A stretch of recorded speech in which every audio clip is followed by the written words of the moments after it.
the new movie from Miramax, Gangs of New York. A boy's pain becomes a man's rage in a city set ablaze. There's more of us coming off these ships every day. Get all of us together and we ain't got a gang. We got an army. Challenge.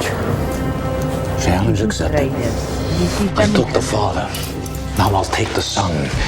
I give you my word. This'll all be finished tomorrow. No, it won't. Gangs of New York will take audiences back to a forgotten crossroads in American history when rival gangs battled for the streets of New York and the future of our country.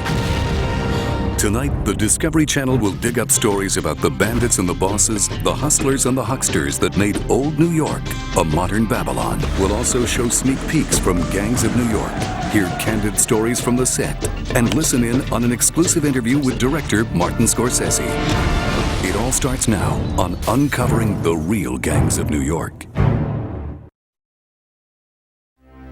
The real history of the gangs of 19th century New York is the story of the birth of America in these mean streets and the many different faces who forged her identity. As group after group of newcomers arrived on the shores of the city in the early 1800s, each vied with the others for homes, jobs, sustenance, and most of all, respect. The gangs of New York came together out of necessity in a place of chaos. Yes, there's a police department, but you know, what do the police do? Who are they? How many are they? Do they carry guns? Do they not carry guns? Will they be paid for by the city or the state or something else? A lot of these issues are up for grabs. So the kind of ordered life that we live in the 21st century was not quite arranged early in the 19th century. The poor neighborhoods had little police protection. A cop was little more than a night watchman on the lookout for fires. So by joining gangs, immigrants were creating their security forces. They needed to band together for protection, because if you were solo walking down the street and you happened to turn the wrong corner, you'd get jumped. So you needed backup, you needed your boys. There was a policeman on the corner primarily to assure that the poor did not assault the rich. They didn't care so much about what the poor did to one another. The gangs were rooted in the most dangerous slum in New York, some say the entire world, known as the 5 Points.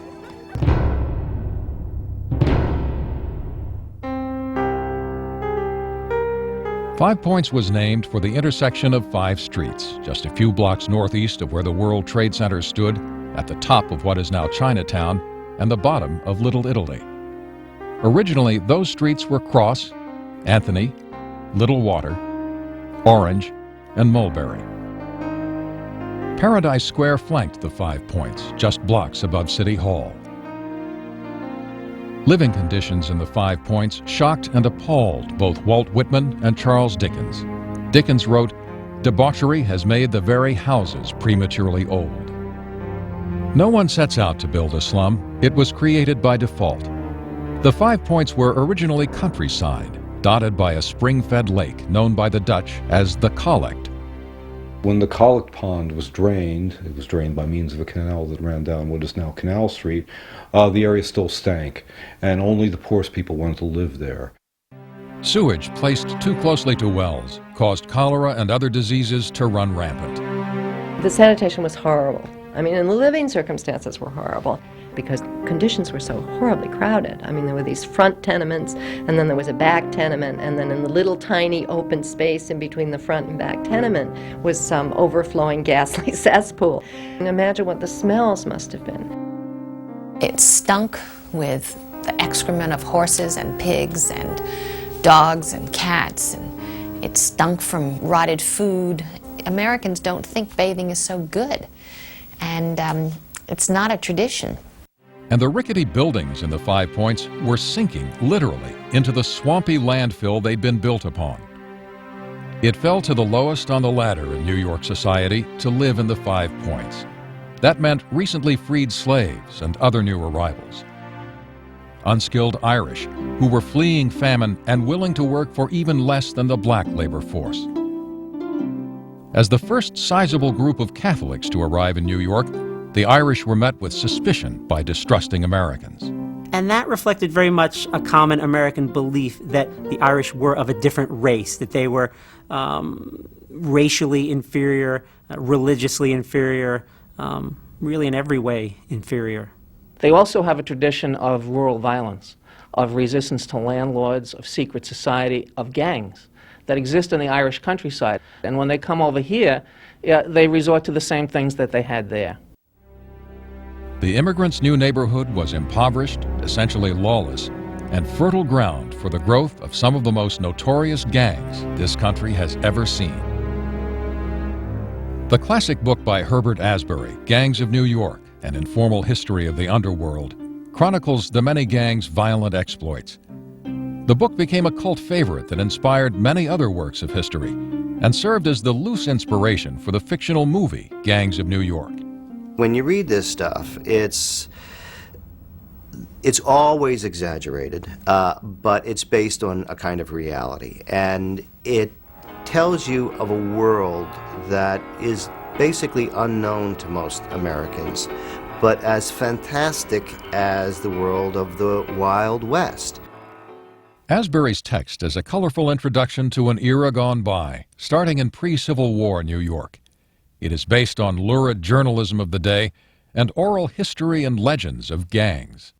Well, there were two sorts of gangs, essentially. There were the native-born American gangs, that is, native-born Anglo-Saxons, and then there were Irish immigrant gangs. The most important gangs did favors for politicians, they acted as muscle in disputes, they controlled turf, they extorted from shopkeepers, because these were career moves for the poor. The gangs were legendary, and the penny press of the day gave them names and covered their rumbles with glee. There were Bowery Boys and Broadway Boys, Carryonians and Chichesters, the Plug Uglies, and the Dead Rabbits. There's a famous gang called the Dead Rabbits, and historians have speculated a long time about where this name came from. One professor has pointed out that Dead Rabbit is Irish, and the Irish language means big, hulking galoot. So what they really told, some newspaper man came down to the Lower East Side who didn't know Irish and said, "What's that group over there? What are they doing?" And someone who spoke Irish said, "Oh, they're Dead Rabbits." And then the newspaper reprinted that they're Dead Rabbits, and they became a gang. Their brawls were real enough, and the lingo they generated lasted. Dead Rabbits refers to two things. First, the word dead, which means like real, absolute, very much. And rabbit, which is a tough guy. So these are the very tough guys, but in the flash lingo of the time, they were the Dead Rabbits. And at least according to legend, they marched into battle with an actual deceased member of the rabbit species impaled on a pole. For the first half of the 19th century, there were no professional firefighters, and all firemen were volunteers. Gangs formed around the various firehouses, which functioned as their private social clubs. Gangs in American cities cannot be separated from the subject of volunteer fire companies. After all, the biggest problem in really before 1800, maybe as late as 1850, in an American city was not what we might think today as crime or mugging or drugs. The problem to them was fire, because if something caught on fire, first of all, if the houses were all together, the whole city could go up. Insurance companies of the day rewarded the first fire company on the scene with a cash payout, less for the second to arrive.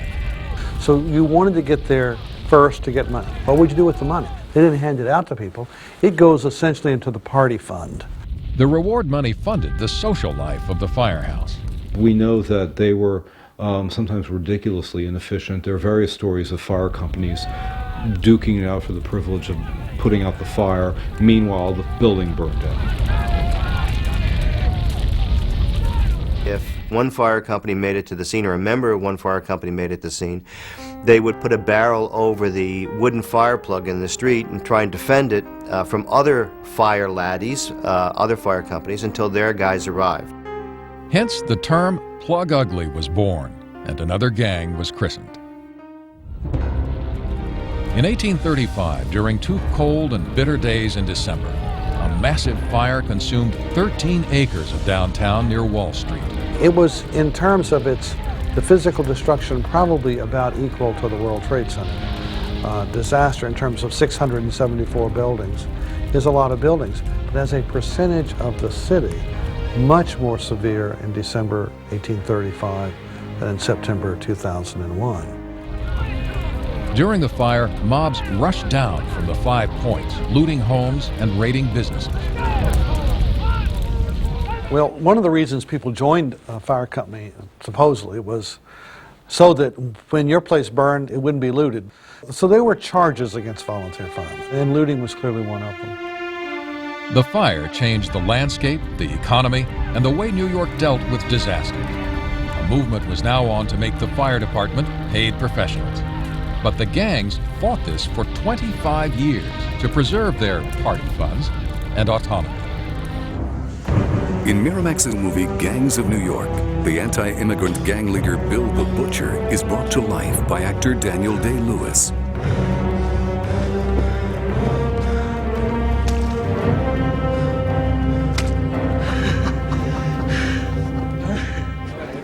To work again with director Martin Scorsese, Day-Lewis gave up semi-retirement as a cobbler in Venice. But once he took the role, it took over him. My focus was very much taken by Bill. I was trying to take in the world that was presented in that script. And my challenge, by the ancient laws of combat, we have met at this chosen ground to settle for good and all. Who holds sway over the 5 Points? Daniel Day-Lewis is amazing. He didn't act. He became. He literally became Bill the Butcher. He spoke with the accent 24 hours. I was raised in a very similar establishment myself. I think actually it took him a couple of months to drop the accent. Actor Liam Neeson, who plays Priest Vallon in the movie, recalls seeing Day-Lewis during early morning workouts at the gym. He would always address me by my character's name, you know. Good morning, Priest.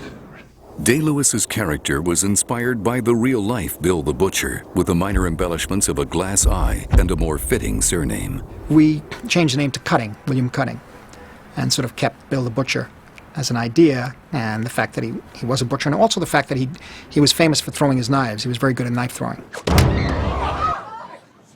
Whoopsie daisy! In the second half of the 19th century, the lawless gangs of New York became so dominant that they finally forced the formation of the professional police force.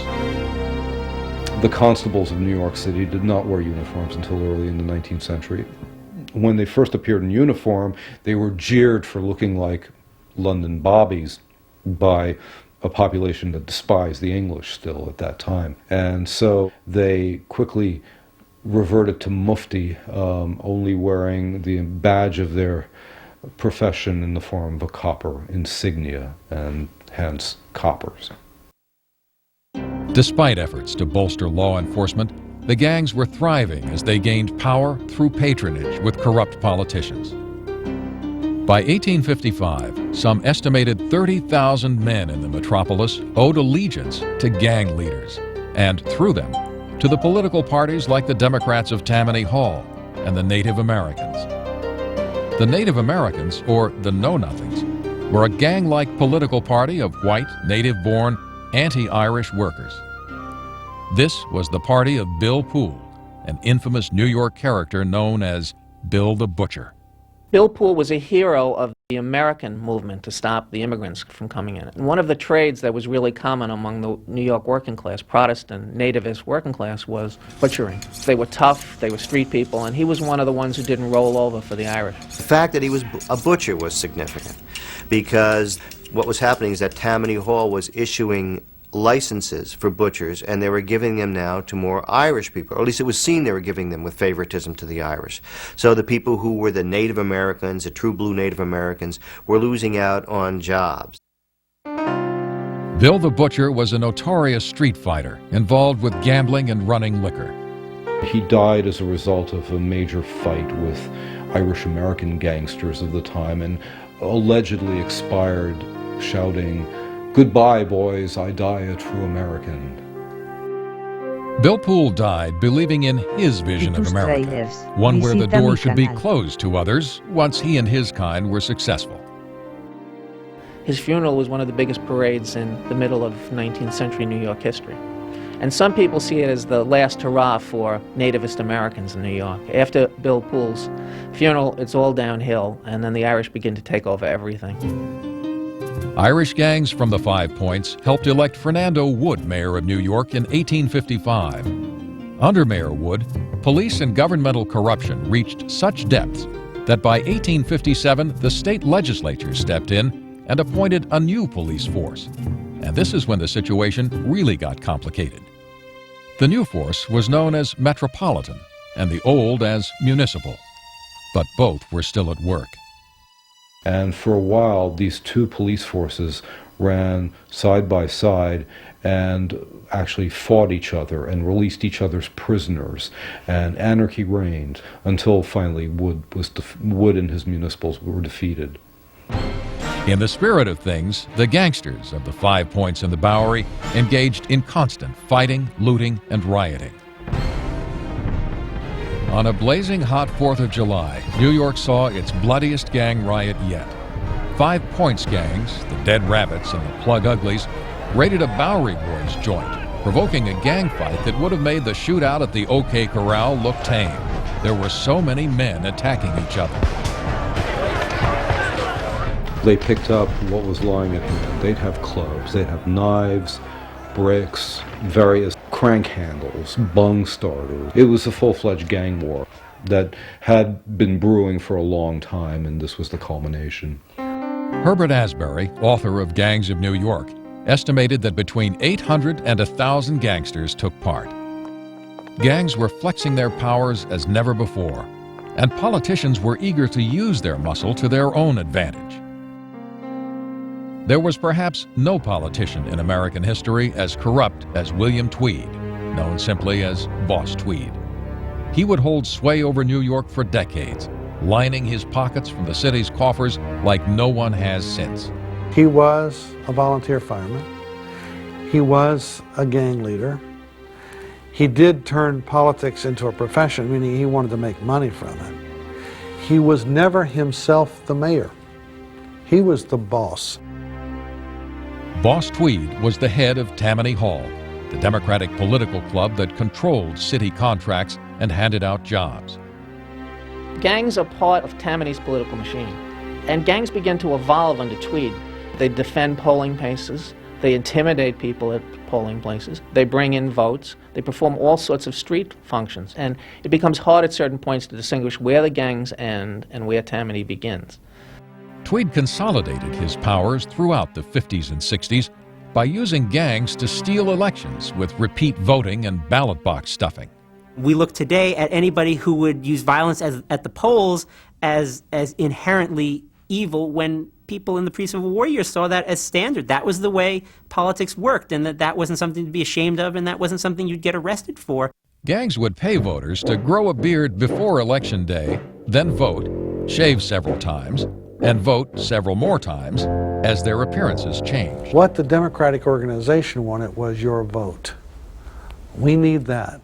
And of course it gave you self-respect, because in Ireland, or later in Italy or Eastern Europe, if you were poor, nobody at the top of the social or political hierarchy in the old world gave a hoot what you thought about anything. You were scum. So they started catering to the Irish vote at a time when other political bodies were scorning the Irish. The Irish had not previously been courted until they were courted by Tammany. New York in the 19th century was corrupt from the top down to the bottom. Pickpockets were commonplace, and many of them were children, any of the estimated 10,000 to 30,000 children who lived on the streets, orphaned or abandoned. Child labor practices were brutal, and crime was often a necessary means of survival. Many young women perfected the art of pickpocketing, and they were the most daring. Many young women worked as pickpockets. Pickpocketing was a very important trade at the time, when you had a lot of rich people walking around, and in those days without credit cards, hence carrying, significant amounts of cash. And who better to pick the pocket of a rich man, especially in a public place, than a comely young woman. And naturally, where there were men, there were women. They stuck close to the gangs in a sort of women's auxiliary. Women like the legendary character called Hellcat Maggie. Yes, apparently there was a character named Hellcat Maggie who wore artificial, brass fingernails with which she used to scratch out the eyes of adversaries. And she kept a jar of ears on her bar where she worked as a bouncer. The 5 Points is an area where women fought, and there's lots of arrests of women in the 5 Points. And whether some of the fantastic stories of harpies with filed teeth are certainly exaggerations, they were involved in it. And a lot of the fighting involved throwing stuff out of people's windows. They called that Irish confetti, and it came right out of your house. As rough as life was in the streets of Manhattan, it could still get worse. With the approach of the Civil War, all hell would break loose. New York City, like the nation, would be ripped apart by the Civil War. And in the city, gangs helped incite mob violence. It is a shameful chapter in the city's history, often forgotten. Here, a war would be fought in the streets by citizens gone mad. By 1863, the war was 2 years old, and the Union was suffering heavy losses. By 1863, it was obvious that the Civil War is not some kind of a party. This is a horrible bloodletting. It's people dying in very large numbers, and the people who aren't dying, their legs are being sawed off, and they're permanently maimed, and it's just horrible. Many breadwinners were lost, and New Yorkers were deeply suspicious of how the war would benefit them in the end. Fears of competition for work with even more newly freed slaves were smoldering. African Americans were being used as strikebreakers. They were being brought in past these jeering crowds, very often Irishmen, and they were being escorted by federal troops. Irish immigrants who weathered the dangerous journey to America were asked to die for the anti-slavery cause as soon as they got off the boat. In 1863, President Lincoln called for a draft of 300,000 men. It was the first draft ever held. Name after name were pulled out of a lottery wheel, kindling resentment amongst working men. A deeply unfair clause in the law lit the match. The draft is instituted, and the draft, of course, had this incredible provision that if you could pay $300, you could pay for a substitute to go for you. So the crowd saw this as a rich man's war and a poor man's fight. In July, 2 days after the draft began, riots erupted.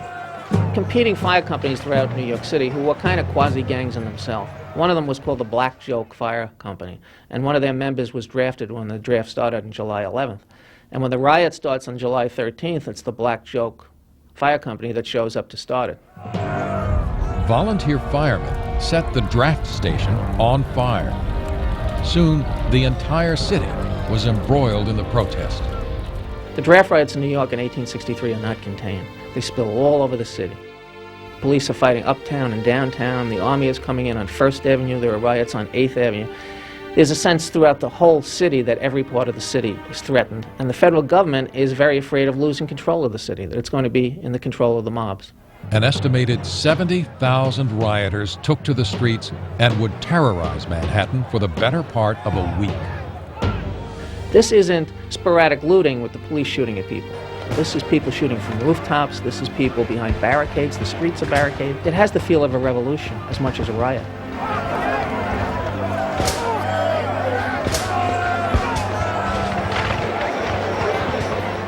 Mobs mutilated, tortured, and killed policemen. It was a carnival of rioting, and it was not in any way particularly directed. It seemed to be spontaneous, but it was headless and tailless and resulted really only in death and destruction. African Americans were especially targeted with ferocious cruelty as the mob vented its rage. The draft riots were probably the worst episode in the entire history of the African American community in New York because blacks were simply hunted down in the streets. often lynched from the nearest lamppost or tree.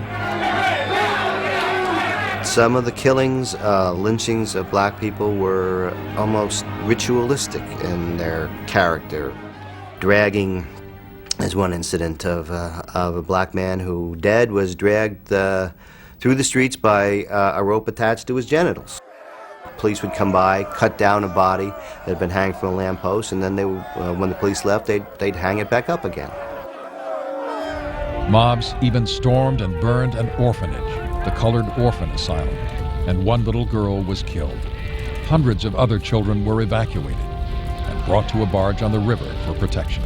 What does that tell us about the degree of anger and hatred at the time that you could destroy an orphanage? I mean, that you would think some places would be off limits, a monastery or something like that. You know, these people are out of the fray, but they didn't regard it as out of the fray, and they burned it anyways.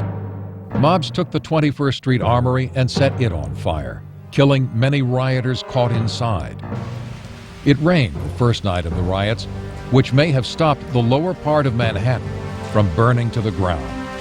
A Colonel Henry O'Brien attempted to subdue the rioters and was tortured by the mob and killed by members of a Five Points gang. The rioters took over the Union Steamworks, garrisoning the plant with 500 men. The governor of New York declared the city to be in a state of insurrection. The crowds only grew more brazen. One mob tried to storm the offices of the Tribune, the newspaper that had thrown the most support behind the Civil War. Well, they were ready for them down there. The Tribune and some of the other newspapers, they had rigged up, you know, they used to use a lot of lead in typesetting. They had melted lead, and they had jerry-rigged these sluices so they could pour melted lead on the crowd when they came to attack them. On July 15th of 1863, Army units fresh from the battle at Gettysburg finally began to arrive in New York. The troops fired on the rioters for 24 hours until the mob was finally subdued. What's horrible about the draft riots, they were out of control for days. The police literally could not stop it. Secondly, that it was up close and personal. That to die in the draft riots or to kill somebody, you had to almost look them in the eye. Herbert Asbury, author of Gangs of New York, compared the death toll of the draft riots to the battle at Shiloh. He cited chronicles of the day that reported more than 2,000 people dead. The truth is, in the mayhem, no one can know the exact number, but it was vast. Many of the victims were poor people with little connection to official bureaucracy. Hundreds of black families chose to leave New York for good. The politician Boss Tweed had a hand in quelling the tensions after the riots. Tweed pushed through a special low-interest loan program that made it possible for poor New Yorkers to buy their way out of the draft as well. The move served Tweed, of course, cementing his votes with the poor Irish as the war ground on for 2 more years. New York had to begin the painful process of reuniting and rebuilding, and there were many who would profit as a result, including, of course, the gangs of New York. None more so than Boss Tweed, though he would soon be exposed at last and brought down by a cartoonist. One of the great figures to come out of this period and out of New York is William Tweed, probably the most corrupt politician in American history.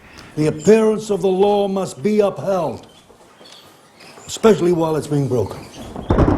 The way he balanced becoming the benefactor of the poor to a certain extent and also making a lot of money off whatever he got his hands on. And I think you have to understand, Tammany Hall went up to the 1950s, maybe the 60s, with that power, you know, and they affected presidential elections.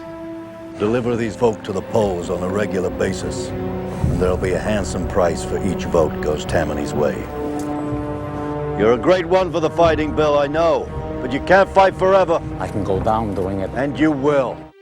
From the ashes of the Civil War, one politician who rose to power took corruption to a level not seen since. The New York Times called Boss Tweed himself the leader of a gang that ruled New York as Napoleon had ruled France. In the climate he encouraged, the real gangs of New York thrived and made more inroads on legitimacy, thanks to the power of their numbers and something many of them had never had before, a vote. If you're in the streets and you want to keep control of votes, you almost don't have a choice. You have to deal with the gangs. And Tweed deals with the gangs, and Tweed himself is corrupt. And he's able to use them for many purposes. They're very useful to him. The middle class began to be offended by Tweed's corruption, but not everyone cared.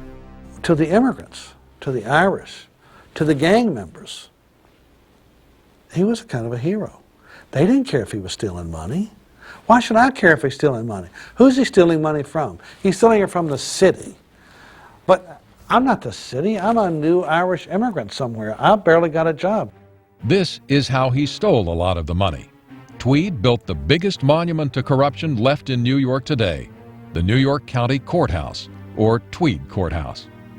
And what's known as the Tweed Courthouse was the major boondoggle of the 19th century, where they paid astounding prices, buy a chair for $10,000. I mean, I'm exaggerating that, but not by much. It was a monument to graft. The New York Times had begun to investigate the outrageous overages in the construction of the Tweed Courthouse. It published front-page stories that would shock shameless defense contractors today. 11 thermometers purchased for $7,500, $41,000 for dust brooms, windows at $8,000 each. In today's dollars, the dust brooms alone would be worth $590,000. Tweed's corruption is unveiled or discovered by newspaper reporters who pursue him on that. And he at first doesn't think he's really threatened by it, that he can't be brought down as long as he has the votes. But the courthouse would be Tweed's final undoing. And in the end, it took a cartoonist to topple Tweed.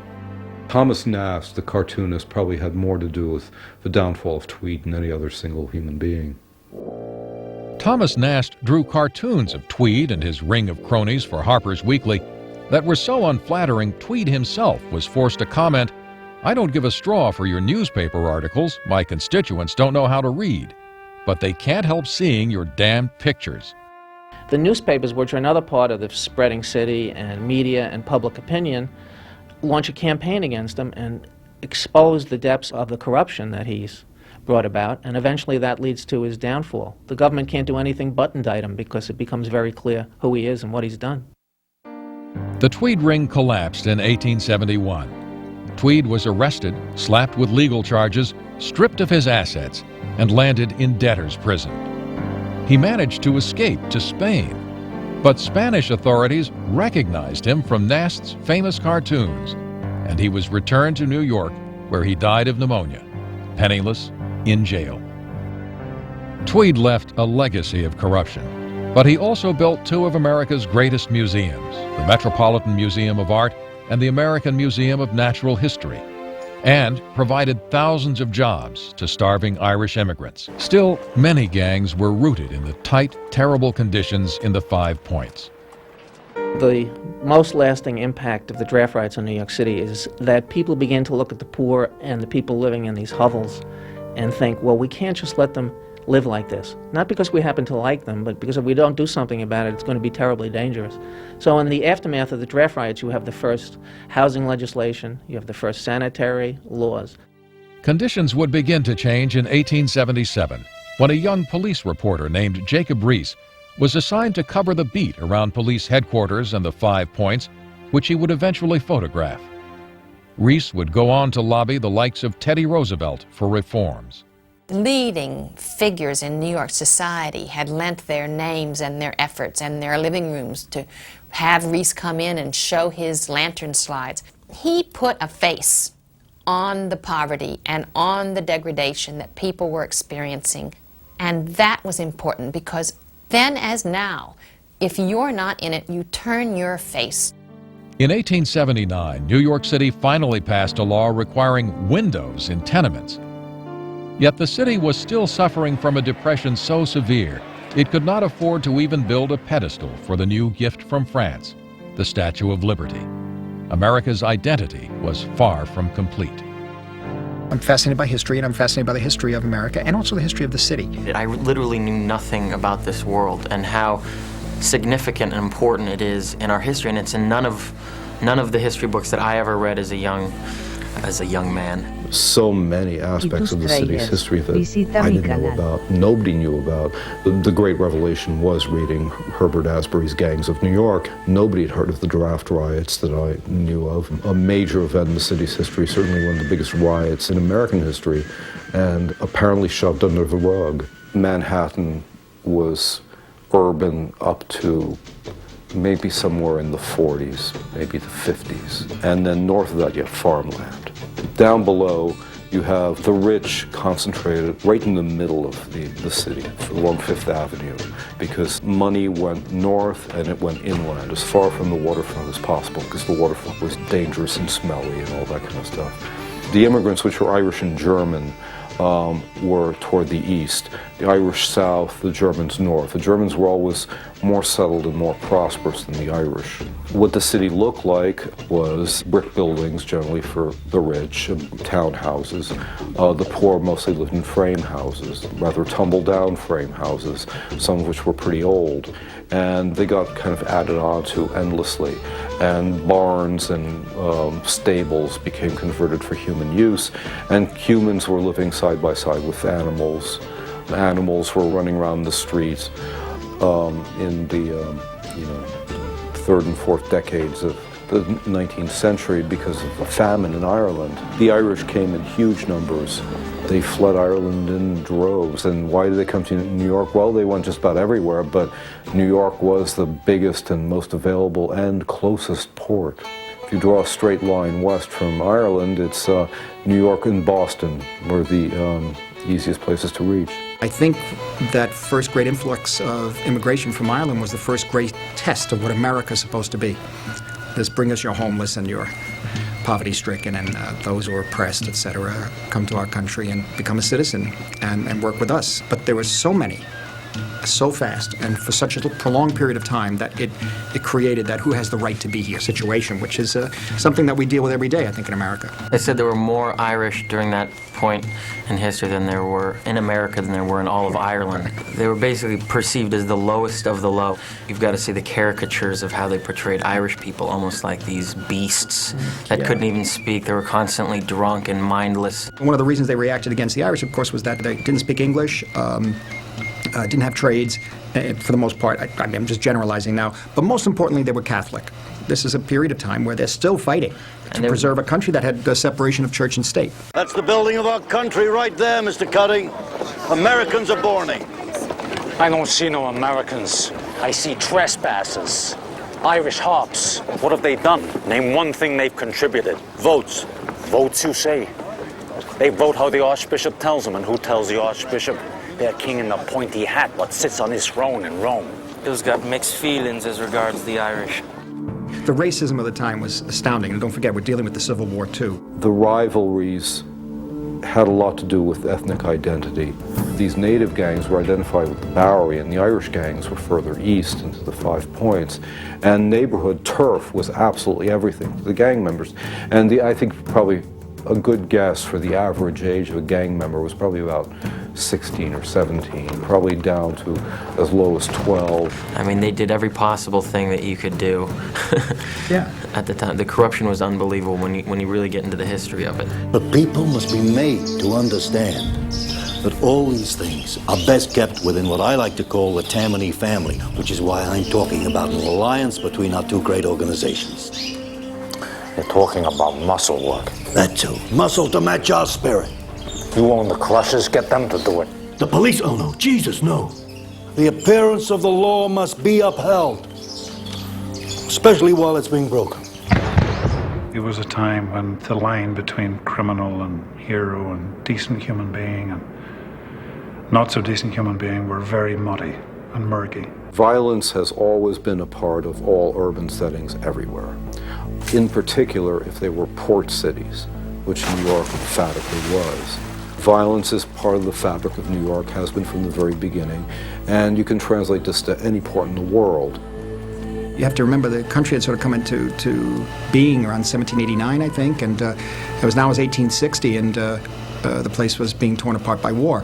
So, in effect, it was still being tested as a country and still being formed as a country. And there are other issues with the politics, because a lot of it's very corrupt, personified by William Tweed. character who later became the famous Boss Tweed, who's the name now whenever they mention corruption in America, everybody knows Boss Tweed. He was really the most corrupt politician ever, really. I mean, he was ripping off hundreds of millions of dollars, literally, even then. Just ruthless. He set the pattern for corrupt politicians, I think. That man was right born for this. He's killed 44 men, laid low a couple hundred more. Is that right? That's right. I should have run him for mayor. Boss Tweed, William Marcy Tweed, was himself of Irish stock and grew up in an East Side tenement. Came up through the ranks and was in one of the leading lights, if not the leading light, of Tammany Hall. He pulled the strings. He controlled the gangs to the degree that the gangs were an unofficial arm of enforcement. The gangs were not officially on the city payroll, but certainly some of the gangs functioned as if they effectively were on the city payroll, and they worked for whoever happened to be wielding the most power. That's how gangs operate. You know, besides protecting themselves and their turf, they are available for hire to whoever holds the club. And since Tweed did, he effectively controlled the gangs. Every day I go down to the waterfront with hot soup for the Irish as they come ashore. Part of building a political base. I've noticed you there. You may have noticed me. Indeed I have. Throwing torrents of pavers and withering abuse on every single person who steps off those boats. If only I had the guns, Mr. Tweed, I'd shoot each and every one of them before they set foot on American soil. Bill the Butcher was a butcher and a brawler and a gang member. He ran a fire company, the Red Rover. There was not one centralized fire department at the time. It was a collection of voluntary companies. Gangs would have a link to a fire company. A fire company would kind of own gangs, etc. And there were, at any given point, up to maybe 30 or 40 of these companies.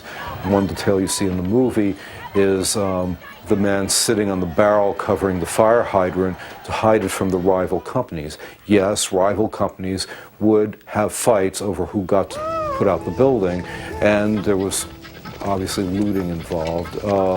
There was a financial interest. Boys, forget that one! Next building over! Mustn't let it spread! Take what you want from that one! What are you doing? What are you doing? There's nothing wrong with this one. This is my house! The state set up the Metropolitan Police Force, and for a while you had these two competing police departments fighting each other, releasing each other's prisoners. The city was chaos. Criminals operated with absolute impunity because they knew that if they were arrested by one set of cops, the other set of cops would set them free. So it was just anarchy. The fight's over! Didn't anybody pay off the goddamn police? We paid the municipal police. This is the Metropolitan Police. We're looking at the events of that time and place through several distorting lenses. You cannot trust the press of the 19th century on any of these things. Newspapers might have reported deaths because they wanted to make some editorial color. That doesn't mean people actually died. They were sort of impervious to libel suits, so they'd just dispense a lot of scandal. And they were the ones that gave out a lot of the crime stories, but they were often very circumspect.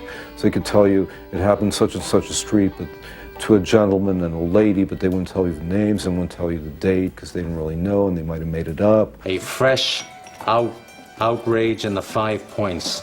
It's a notice you can be proud of. There was something like 20 daily newspapers in New York. The New York Times was not, the famous newspaper of record we think of it as being now. There was one of many daily newspapers. You have a lot of kind of fly-by-night little sheets that came out more regularly, that might only live for a couple of months. They could have left that ship with nothing. Instead, they made the Police Gazette a periodical of note. Police Gazette just increased in importance. It's already fairly important by the 1860s, but gets hugely important toward the latter half of the 19th century, which was the kind of sporting men's sheet. It was the one that would tell you about boxing, would tell you about politics, would tell you about plays, especially plays in which young women wore body stockings. And this was read not only in New York City, but eventually in every barbershop in the United States. And so a lot of this Bowery culture was broadcast and made famous around the country by the Police Gazette. What happens at the finish then? Then we have ourselves a rowdy down. Haven't you never been to the theater before? Nah. The people of the 5 Points went to the theater where they saw melodramas. Generally, melodramas were very big. Shakespeare, Shakespeare was eternal, and it was a kind of maybe slowly, action-packed, dumbed-down Shakespeare, but it was Shakespeare. Violence has always been a big draw. Various animals were baited for sport. There were, of course, Kit Burns' rat pit, but there were a lot of institutions like it. Bear baiting pits. There were cockfights. There were illegal boxing matches between humans. They drank, they danced, they sang. People sang much more in the past than they do today. I mean, that is just regular people singing for and with each other. Lots of street musicians, hurdy-gurdy players, organ grinders with monkeys. The minstrel show began in New York City right around this time, actually. In the 1850s is when Dan Emmett and his company started in a hotel downtown, and he's responsible for the song Dixie. So think of that. The song Dixie, so important in the Civil War, comes from New York City. It was like everything we knew was mightily swept away. And no matter what they did to build this city up again, for the rest of time, it would be like no one even knew he was ever here. New Yorkers tend to not to know about this stuff for a couple of reasons, really. I mean, there's some obvious ones. There's, American historical amnesia. Everybody knows about that. Documentary photography was unknown. I mean, pretty much. Photographers made their money by taking portraits of the rich and famous. They were not going to risk their equipment by taking them into the poor quarters. And then there's a kind of civic protectionism where you want to talk about the nice stuff. You want to talk about the Vanderbilts, but you don't want to talk about the poor people and their fights. Gangs of New York connects to the history of New York played out in Mr. Scorsese's movies in ways that are, very clear. What we're seeing is the ancestry of the kind of street culture you see in Mean Streets, and the street culture that informs Raging Bull, and the whole panoramic mafia story of Goodfellas. He's obviously fascinated by the social fabric, what holds it together, how it operates in the world, how how connected people in apparently disparate segments of society are truly, and how life, how history is made by the semi-accidental workings of people in all these different levels. Now, the costumes are very important because it was a very colorful period, particularly of the underworld. And I think we have many records of what the upper classes and what the middle classes wore, but only few of the lower classes in the criminal world or the underworld. Like any period film, the first stage is looking at the actual period, looking at things from the real period. So that was from 1840 to 1860. And you look at paintings from the period, but luckily for us with this, the daguerreotype had been invented, so we had photography to look at and looked at lots and lots of photographs. Also, Marty's company had already done like years worth of research, so I had a good start. They sent me a whole package and a lot of reading material, a lot of stuff to look at, so I had a good start, and that's where I began. Designers tend to be very faithful to the historical aspect of costumes. She manages to do both. She manages to be faithful to the historical side and at the same time give it the flair that it needs. And that is her genius. A lot of what we've done isn't strictly historically correct. I mean, we went through various stages, and it does end up getting fairly stylized as well, although all being based with historical accuracy. I then taken it a few steps further. Sandy came up with different ideas, a certain kind of hat, a certain way of walking, the shirt tails. We sort of elaborated on the shirts being outside the pants, making them longer than they would have been in reality. so that we've heightened the fantasy of the place. I don't start with a drawing and then say, let's find the fabric that will work for this costume and this is the shape I want. I start with the fabrics. So that's probably the most important thing to me, is to be surrounded by fabrics that I like and inspire me, and that's usually where it starts. And the drawings are something I do quite a long way down the line. I mean, I do them, and I do little scribble drawings for the people making the costumes, which are more diagrams. Well, I had worked with Sandy on a number of occasions before Michael Collins, Rob Roy, and so I know the way she works, and I know she's an extraordinary talent. I felt that this coat they made for me, this huge, big, long coat, I felt should be on my character at all times. I think he'd be naked without it. Anytime he left us, Warren, this coat would be on. Almost like an armor, and it designated who he was, you know, even from a distance. If you saw that coat, you'd know who the character was. In a period film like this, a designer has a far greater responsibility in some ways. Also, the collaboration that they can have with each individual actor it's necessary, but at the same time, they have to take a lot of that responsibility themselves. They can't go out shopping with you. Marty had quite strong ideas of how he saw Bill the Butcher, and he wanted him as a dandy, sort of showing off, really, sartorially, showing off his wealth in his clothing. So I started coming up with a few ideas and met Daniel, who initially had different ideas about where his character was coming from. But again, we tried on some shapes that we'd come up with, and it worked. I'd never really imagined myself, Bill, or the natives to have been such peacocks. But from the moment that I began to try these things that she'd invented, they seemed quite right and wonderful. Bill's outfits with all these different plaids and color just sort of clashing together, and everything was so rich. We sort of developed a look with Daniel which kind of accentuated his longness, and he's very lean. And we accentuated that by making everything fairly tight-fitting and sort of very long, narrow trousers. And that's how he starts the movie looking. Kind of strange, actually, quite spidery. So the first time we see him, he's dressed for battle, for the opening battle sequence, which is a bit of a strange look. I mean, there is the full-length coat, which has always been in the script, so I know how to do that. And that was actually one of the first things we made. Then they have to become clothes. I mean, that's the tough thing. With something as extreme as that, it takes a little more time to get used to it.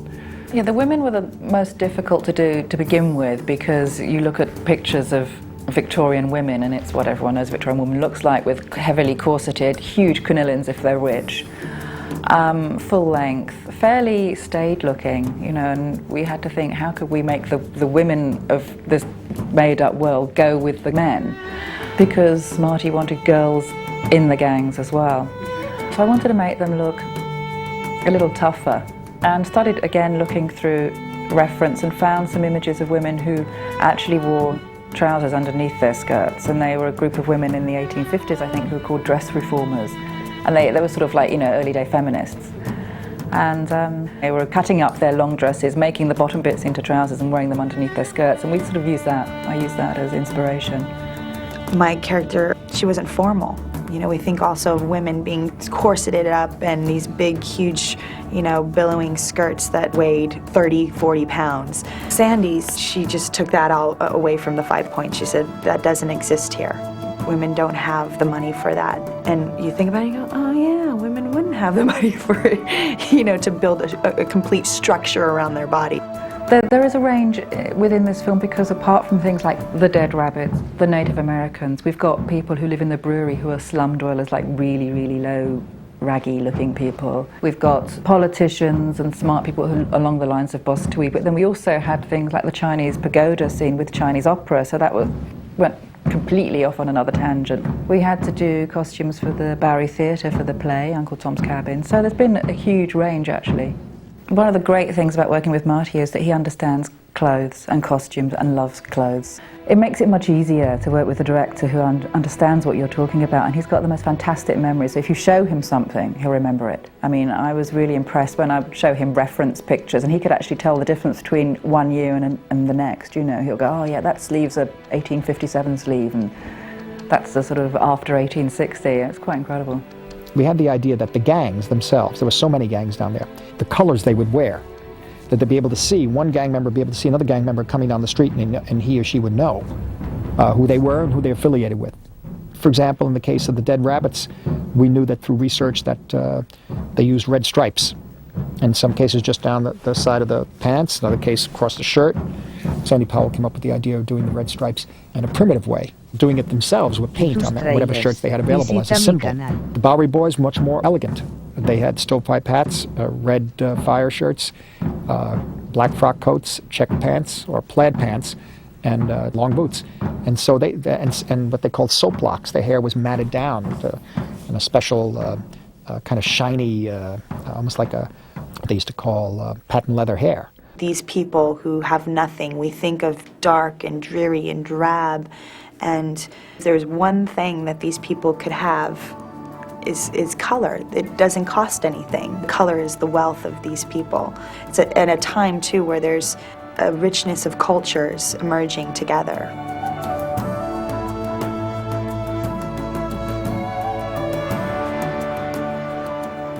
The difficult thing was just producing the amount of costumes that we had to cope with the numbers of people. You know, it's phenomenally huge.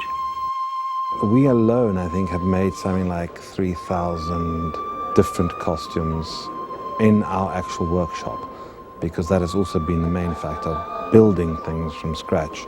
And I'd say we have something like 7,000 costumes altogether. I met Marty first time here in Cinecittà when I was with Fellini for City of Women. And then he called me for The Last Temptation, but I was busy with Baron Munchausen. And then he called me again for Age of Innocence.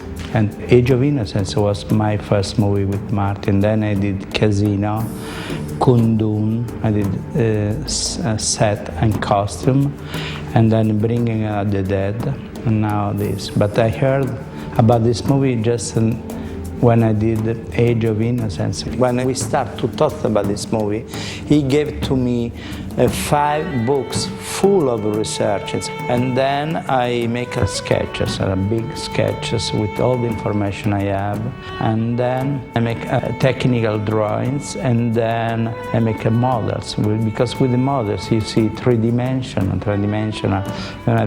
have the right feeling what you're going to build. And then also it's easy for the director when he see the model, he figure out better what he want to shoot in. Sometimes it's better also for me because I don't want to build something you don't need. And then I showed all this to Marty. Marty approved this, and then I started.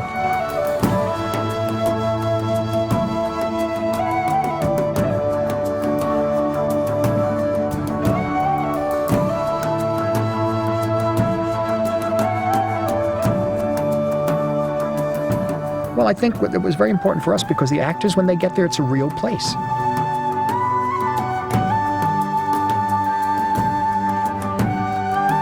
Sets of this size may be the last you'll ever see in a film. The exterior was the whole area of downtown New York. I start to build the set here in middle of April, and we start to shoot September 18. So we build everything in 5 months.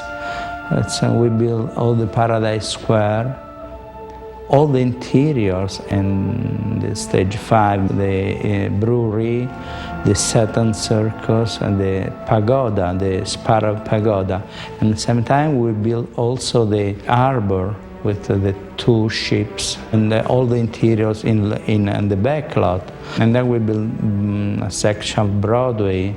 I have had fantastic people with me, all the carpenter, painters, and plaster, sculptor. We have had fantastic people.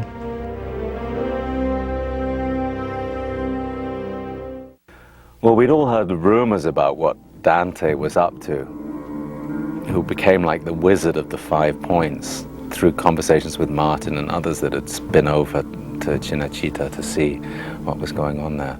It had already taken on a kind of mythological status. But nonetheless, to actually see it with one's own eyes, it was quite astonishing. In terms of images and in terms of the scale of it, it's the most exciting because it has so much to offer. And we're treating his sets like we're shooting on location. We can photograph like almost everything in every direction. It's all like 360. The sets, firstly, are fantastic. Dante Ferretti, you know, it's got a very Italian flair. I think the whole movie has got a very extravagant look to it. The sets, for me, are wonderful because there's a lot of scale and scope and largeness to them. So we're dealing with big strokes all the time in the movie, in as much as lots of actors, lots of stuntmen, lots of crowd. So it's fun dealing with large entities rather than, you know, two people fighting in a train carriage, which is exciting in its own way, but this is a totally different view. And I think the sets, the street here, Broadway, the scope and the width of Broadway is a great sort of set to play with. You know, I've had Cameron Diaz coming down here with a building behind me on fire, big screen looking stuff. It's got a very, very old world expense and expanse to it, I think. This certainly has got a big budget look and feel to it, which is wonderful to play with. The whole city created, isn't it? It's downtown New York, it's there. I mean, wherever you go around the corner, you go further, go down to the dock, come back, past the warehouses. I mean, it's extraordinary. You don't have to suspend your disbelief for very long. Anywhere you look on that set, you can't imagine that it's something that was created a couple of months before. The aging, the timelessness of the piece itself, and then it transports you completely back in time, and you're looking at it and you're going, wait a second, I'm confused here at what I'm seeing, because it seems so real, but at the same time it can't be real. It was literally, and I'm sure everyone will say that it was like stepping back into time. Every corner of every place you looked was the city at the time, and New York had to be recreated there because it's no more. It's not the same New York. You know, there's skyscrapers now and buildings now. At that time, it was literally like wooden shacks and two-story buildings and pigs running in the streets. I was bowled over, and still am, by the set. It's astonishing. I love even still just wandering about the set and looking at the places and picturing individual histories in that place. The Chinese pagoda had this amazing candle chandelier with probably a couple hundred candles on it, and they had to light it every time before they took it up. It takes like 20 guys to light it, and it was so beautiful, it was so rich.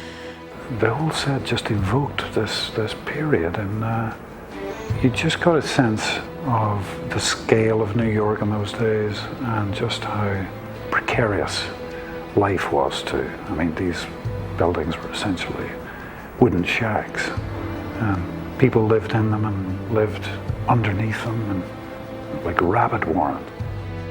Because when you work on location, even if the spirit of the place where you are, the building or the fields, it's always imbued with some kind of spirit there. And even in conflict, you can find a way of using that. In a studio, there is nothing, unless you're interested in the ghosts of other movies, which obviously we're not. So you begin with nothing. You build these sets, you try and create a world, but there's no inherent life in those places. And what Dante managed to do was to provide us with everything that we needed to feel at home, you know, to make a home for ourselves, because that's all it is. You make a home. Everyone has to make their home. In my case, it was Satan's Circus and the 5 Points.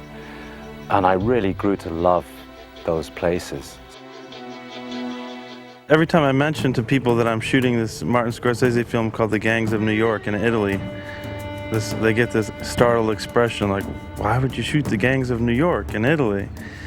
And as soon as I got here, I realized why, because they built this whole town with 2 ships in a harbor and, you know, this whole main street. Makes my job really easy, actually. You walk around, it's like, I don't have to imagine anything, I'm here. I mean, every detail is accounted for. That section of old New York was built so that if we wanted to do a scene inside Satan's Circus, let's say, which was Bill the Butcher's place, and we wanted to change it to the barbershop, which were Monk McGinn, that was his place, played by Brendan Gleeson, it was all ready to go. And people would say, oh, Marty, you spent almost a year in Rome, pre-production and shooting, oh, it must have been great. I said, no, I was in New York. I was at the 5 points. I don't know about you guys. People ask, did you learn any Italian? I'm like, no, I was in New York. I keep remembering John Lennon's line about, he was asked why he lived in New York, and he said, well, if he'd been born in Roman times, he would have lived in Rome. And here we are in New York and Rome. I mean, how good is that?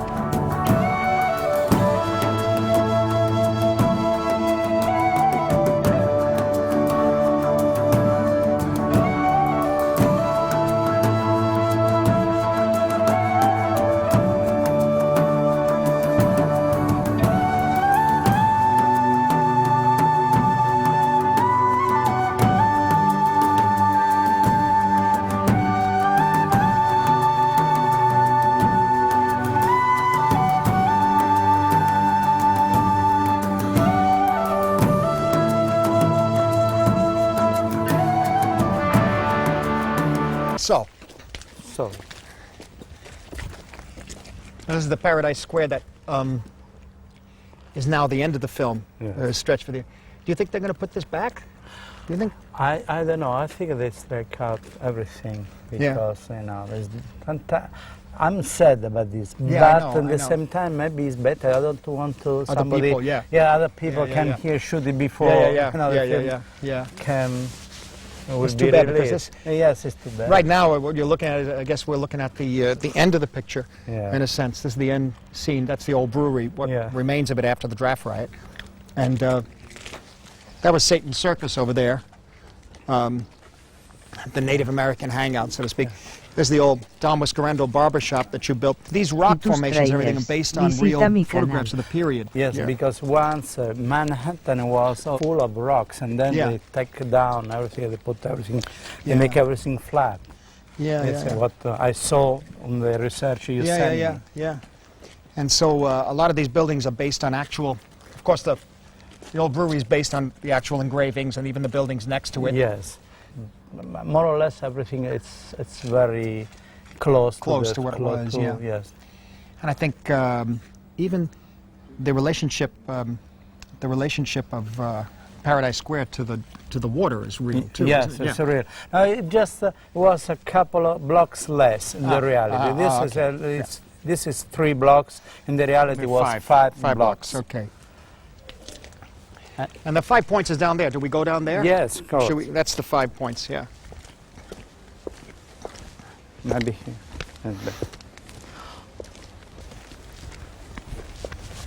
And then the Burnett building. Oh, the burned building, yes, yeah. The first thing. The first burned one, yeah. You remember when you talked about this? Yeah, years ago. Years ago when we were in Troy. In Troy, New York, that's right, because we saw the photograph. At the mayor, yes, at the mayor office. The mayor's office of Troy. We saw the photograph of a number of burned buildings that had icicles streaming off of them, frozen. And I realized that would be great for Gangs of New York if it ever got made. And that became the building over there. Yeah. And then you said me, Dante, remember this? Yes. This picture, this will be the first shot in Gangs of New York. Right, this the snow. I remember very well. And yes. And we did put the icicles on this house, and all the guys came out of it. Oh, the Native Americans came out. The Native Americans being the Anglos, not American Indians. Yeah. Well, that's the burned building that was covered with ice in the beginning of the film. This is 5 This is it. This is the 5 points here. This is the main one right here. Yes. Right. Yes, 1, 2, 3, 4, and 5. And so it's 1, 2, 3, 4, 5. These are all as accurate as possible. This was Anthony Street. This was Anthony Street, Orange Street. You know, the problem is that they kept changing the names of the streets from 1840s to the 1850s to 1860. Yeah. So I think there are a few. The Mulberry Street is one of them. Baxter, Worth. Yeah. The names of the streets changed. So it was constantly changing. But this is the main area of the 5 points. Some of these buildings, this building over here, this also is from a photograph. Yes. I think of Jacob Riis. Yes, exactly. But that's from the 1870s, so 1860s, something like that. The Rock and the way the fence is formed, Yes, all that this sort of is thing. accurate. Yeah. This is totally yeah, accurate. Totally accurate. Yeah. And over here, there was an alley here that was a famous Jacob Riis photograph. Yes. That actually was one of the inspirations for the movie when I first saw that photograph. But, you know, I read the book, The Gangs of New York, the Herbert Asbury book, back in 1970.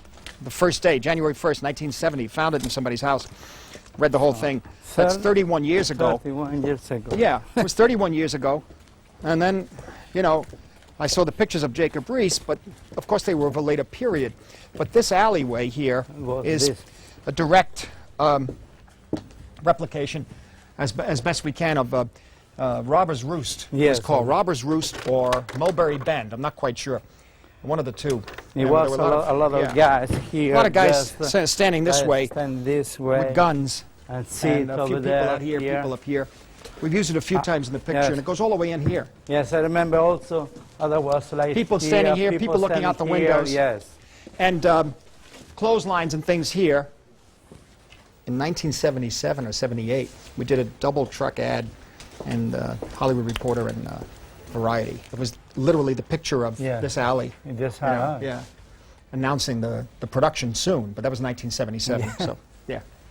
So where should we go now? Maybe at the harbor. Okay. Yes. Yeah. Well, this was all of this too. That over there, that was added. That was also from a photograph. That little shack, right there with the roof. Mm-hmm. That way, I remember roofs like that in the Lower East Side, stemming, I think, from the middle of the 19th century. They were still there. They're still there? No, not anymore, but in 1954, 55, they were there. One was a chicken market. Oh. Live chickens. Oh, yeah, live chicken.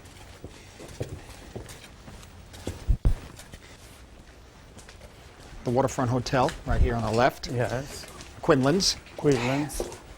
Okay, very comfortable. Very, yes. Yeah, no. Oh.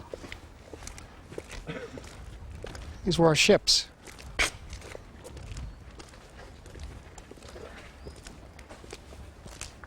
The Sportsman's Hall, where we had a prize fight going on. Over there we put the blue screen. Yeah, yes. right behind here. Yeah. So we want to walk that this side, way. Yeah. Just, and then it's finished here. And this. Now we're back to the 5 points. And the church you made down there, it has elements of the first Catholic cathedral in New York, which was St. Patrick's on Mott Street, which was my church when I was growing up. Certain ideas are taken for that church, from that church for this one, the interior, a few other things, but smaller. And but the action that takes place around the church is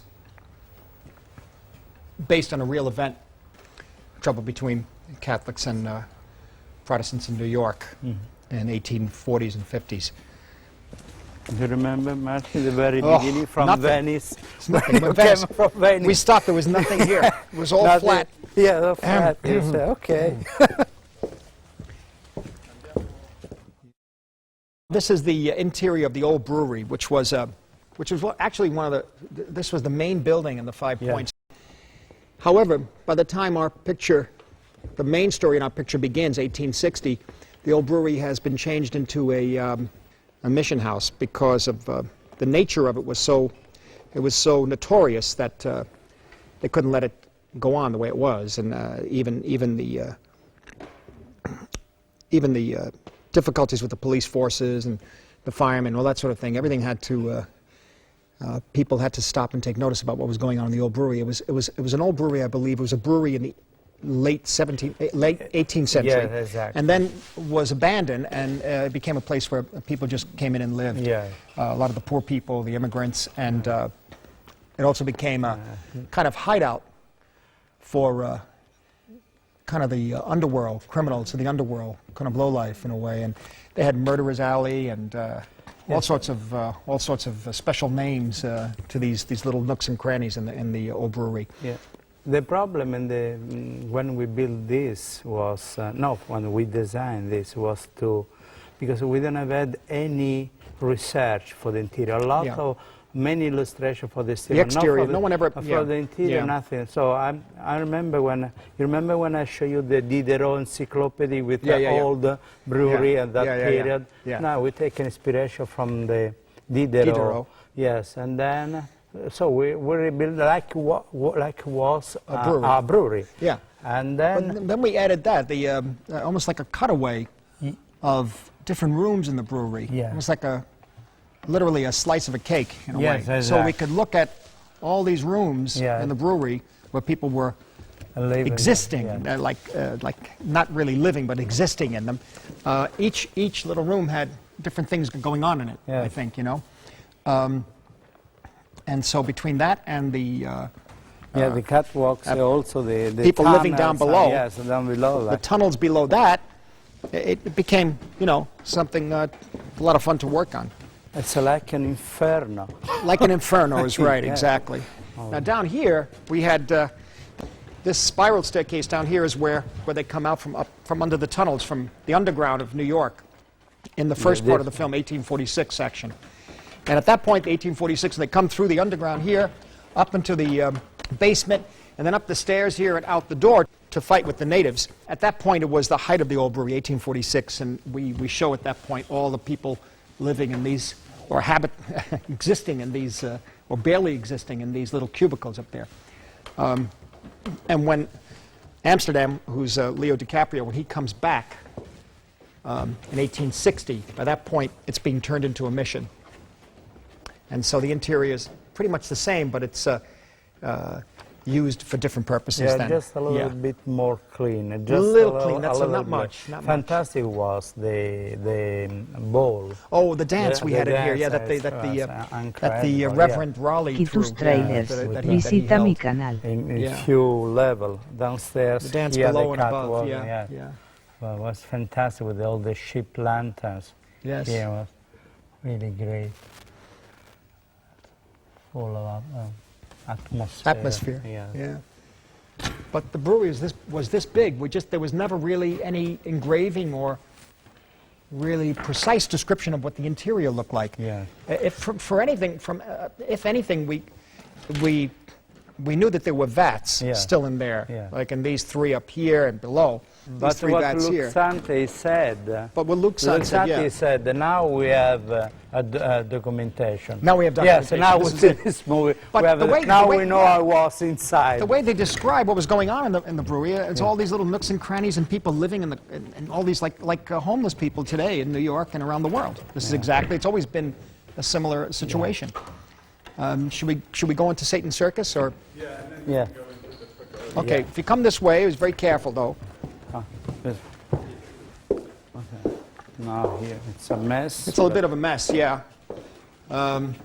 Here's where Bill used to hang out, Bill the Butcher, right about here. Played cards here. Surveyed his sort of kingdom from here. The upstairs, and they had a few rooms upstairs. There was always a guard here for him. And as I say, the Native Americans in this film are not Native American Indians. They are what they consider the real Americans. They consider themselves to be. That is Anglo-Dutch, whatever mixture that arrived. Yeah, Anglo-Dutch, I think, and whatever mixture arrived in the 17th century up to the, through the Revolution up to the War of 1812. You know, and they were against the heavy immigration of the Irish and that sort of thing. So this is the bar of the Satan's Circus. Again, utilizing the fact that they didn't really plan the city very much, so, and down there in certain areas, so that buildings were placed within rock formations, tree trunks, tree roots would come through the walls, and that sort of thing. And it all became part of where they were, and they kept, I guess, adding on to this particular building of the Satan's Circus. The ceiling's very low, and down below, if you come here, down below was a pit for in which they would bet upon, they bet on dogs attacking rats. It was a rat baiting, I guess it was called, or, you know. They make a lot of money on that. There was a champion dog named Towser. Towser was the champion at the time. He was a little terrier. And we showed that only once in the film, I think. But here's the entrance to Satan's Circus back here. And also the butchery. And over here's the butchering area where they had all the meat. Yeah. Hanging, yes, on the oak. Yeah. Here we have the refrigerator. Refrigerator. Refrigerator. I mean the ice and all that, meat, for the ice, yeah. For the ice. Because there was no... This is a gas lamp with the gas here, with the flames. Yeah. But the ceiling, what we did with the ceiling was the light in the daytime would shine through in a line pattern, sort of a crisscross pattern, because the light would just shine right through from above. That was a pretty interesting place. A lot will go on in here. And this wasn't necessarily based on any accurate, this is more fantasized in a way, but basically the way I always felt it was that it came out of necessity. Yeah. You understand? Like they have these places, they start with a bar and they have the wall, the rock wall, but they make another room over here, then eventually make it bigger, and then eventually it just became this became is the very hangout. interesting because it looks like a skeleton hand. That's the tree roots. Yeah. All right, now over here, should we go to the pagoda? Yes. Okay. The pagoda is here. This way, gentlemen. This is the set for Sparrow's Chinese Pagoda, and I think it was based on the name of a real place. Again, in the 1870s, a little later, but we moved it up, and it probably of all the sets, it's the most, in a way, the one that takes the most liberties and most goes more into a fantasy situation. Because the input was for the movie use. Oh yeah. And me was the Shanghai Gesture. The Shanghai Gesture, Joseph von Sternberg film. The sets for that film sort of inspired the look of this place. And this place is used by, in the film, the place is run in a sense by the Bill the Butcher and the Native American community, but they had the Chinese working for them. And the Chinese were not a very big component of the population at that time in New York, but they were here. And this is sort of based on the von Sternberg film, but very different. Also because very different purpose. 30, no? 1946, 1947, I think, 47 maybe. I think. Yeah. So, but the layout was more or layout less similar. Similar. Yeah. Only theirs was circular, ours is semicircle, and we have a stage here, in which there's some performances from time to time. Bill the Butcher is very good at knife throwing. He puts on a little show one night at a special celebration here, throwing knives. The cage. Cages, yeah. They raffle off whatever they could put in the cages. Or bidding, really, auction off anybody they could put in the cages, I think. Again, this is by this point in the story, it's more, I don't know, we create our own world, right? You create your own, create our own world of the spirit of old New York, in a way, of a New York that not many people know about. Yes. You know, that's for sure. And then we have also the opium den. Oh, the opium den, yes. Yeah. We only have a few scenes in this, a couple of scenes, that's all, but this is basically it. Yeah. This is where they, the Native Americans, at one point during an election scene, they come and they roust out some voters. Yeah. Even though they're drugged, it didn't matter. They just tell them who to vote for. And that was a popular pastime. They would cap people, wake people up and take them out and have them vote for their candidate. Careful here. I love this. Yeah, this is beautiful. Yeah. Y tus trailers. Visita mi canal.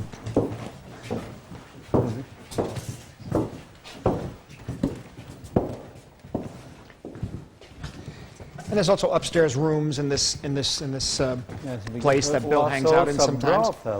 There's a brothel, brothel upstairs, that sort of thing. Entertaining place. Yeah. All kinds of shows. I mean, Also because we have the Peking opera, all the... We had some opera, Chinese opera. Chinese opera. Yes. Acrobats. Acrobats. Bill's, the big thing is Bill's knife performance that he does with Jenny here at the big event, in which they celebrate a native victory. Yeah. But in any event, really, all of this is meant to be a spirit of old New York, and a spirit of the people who lived there at the time. Of course, not necessarily people that we are taught about in history classes in school, but the working classes and the poor classes in the underworld, really, and politicians too, because we have Tammany Hall on Broadway. Yeah, this is the street that we made up for Broadway, right? So on Broadway, we have here's the Broadway omnibus. The omnibus, based on the real one at the time. As the scene takes place inside and outside of it at one point. This is what's left of P.T. Barnum's American Museum, pretty much based on the actual facade. The museum did burn at one point at that period. And Apollo Hall right across the way here. This one, yes. This is all accurate, isn't it? Yeah, yes. This is pretty much accurate of the period. Everything is accurate. Lampposts. Also the width of the street, I think. Yes, the width of the street is accurate. It's, you know. And we get down here further and we have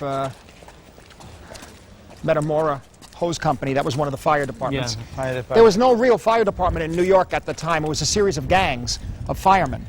After the Civil War is when they established a real fire department with horses. Yeah. Up to that point, the men would run with the fire engines, with the machines. But over here's the Tribune, Horace Greeley's newspaper. This was a recruiting office, which was later burned in the film. This one. Right here. 30,000 volunteers wanted, recruiting for the Civil War. This was the board this was the Board of Elections, where they were doing some, where they were gathering up the voters to vote. In some cases, not a very legal way. And then we sort of compress certain things here. This is a Metropolitan Police district station. There were also the municipal police. There were two police forces at the time. These sets also have interiors. Tammany Hall is an interior. Tweed's office you can look out from. It's from the first floor. The kitchen. The kitchen is up there, Tweed's, the Tammany Hall kitchen. And also on the end we put the blue screen for make this. A blue screen at the end here. And over here was, we ran into an armory. An armory, actually. That's built like, based on some of the armories in New York, and one on Park Avenue. Yes. On 23rd Street, I think it is, and there's one up in the 60s. And then here was the exterior of the... This is an exterior of a mansion of the upper classes. We call it the Skemmerhorn Mansion, but it was attacked during the riots and has been torn apart. This is as far as we got with Broadway. But the Broadway sort of represents the other side of life in New York. Yes. You know, the more middle class and upper class side.